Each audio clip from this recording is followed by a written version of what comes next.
اللہ کبھی مایوس نہیں ہونے دیتا اپنی رحمتوں سے۔ ہم سب آزمائشوں سے تھک جاتے ہیں اور نا امیدی کی ڈور پکڑ لیتے ہیں، پھر اللہ ہمیں ان آزمائشوں سے ایسے نکال دیتا ہے کہ جیسے وہ فقط ایک خواب تھا۔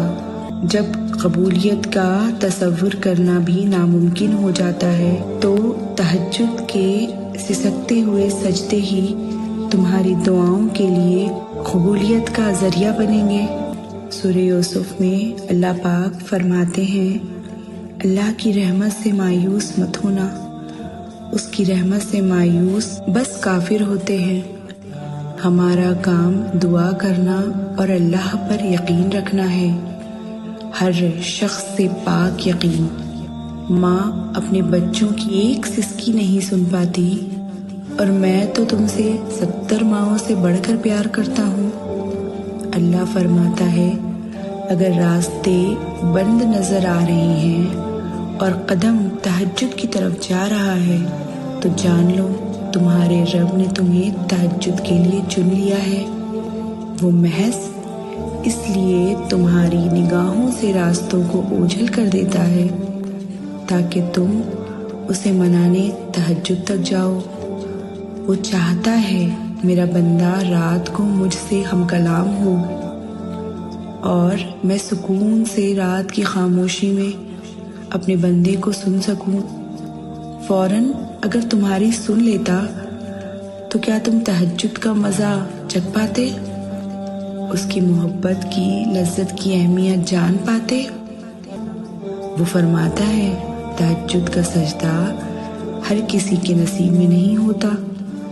تہجد تو لاڈلی عبادت ہے اور اللہ کے لاڈلوں کو ہی نصیب ہوتی ہے۔ تہجد میں مانگی گئی دعا رد ہو جائے یہ تو سراسر ناممکن بات ہے۔ تم اسے منانے کے لیے اپنی نیند قربان کرو اور وہ نہ مانے یہ تو ناممکن بات ہے۔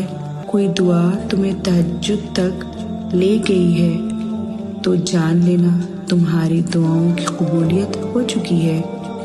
وہ فرماتا ہے، یہ سختی کچھ دیر کی بات ہے، تم صبر کرو، صبر کرنے والوں کو اللہ پسند کرتا ہے۔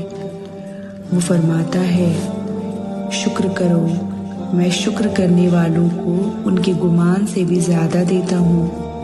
وہ فرماتا ہے، جو دعا تم تہجد میں مانگ رہے ہو میں تو وہ دعا کب کی قبول کر چکا ہوں۔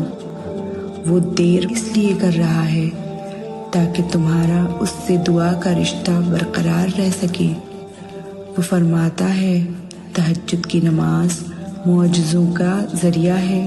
جو نماز واجب نہیں ہے پھر بھی وہ واجب سمجھ کر پڑھنا، پھر اللہ تمہاری دعائیں کیسے قبول نہیں کرے گا؟ اب سوچیے، کیونکہ وہ وقت صرف خدا کا ہے، کیونکہ کوئی بھی دیکھ نہیں رہا اور نہ کسی کو دکھانے کے لیے کر رہے ہو۔ صبر کرنا، درگزر کرنا، خوش رہنا سب انمول خزانے کا حصہ ہے، اور بے شک صبر جنت میں شہد کی ندی کی طرح ہوتا ہے۔ جتنا صبر یہاں کرو گے اتنی ہی عزت تمہیں دوسرے جہاں میں دی جائے گی۔ صبر کرنے والا شخص اتنا ٹوٹ جاتا ہے کہ خاموش ہو جاتا ہے، نہ اسے کوئی چیز خوشی دے سکتی ہے اور نہ ہی کوئی چیز غم دے سکتی ہے، اور کوئی حالات میں تو ان کے آنسو بھی سوکھ جاتے ہیں اور ان کا دل رو رو کر تڑپ تڑپ کر بھی تھک جاتا ہے۔ یہ صبر کرنا بالکل آسان نہیں ہوتا۔ زندگی اور کچھ نہیں، صرف صبر کا نام ہے۔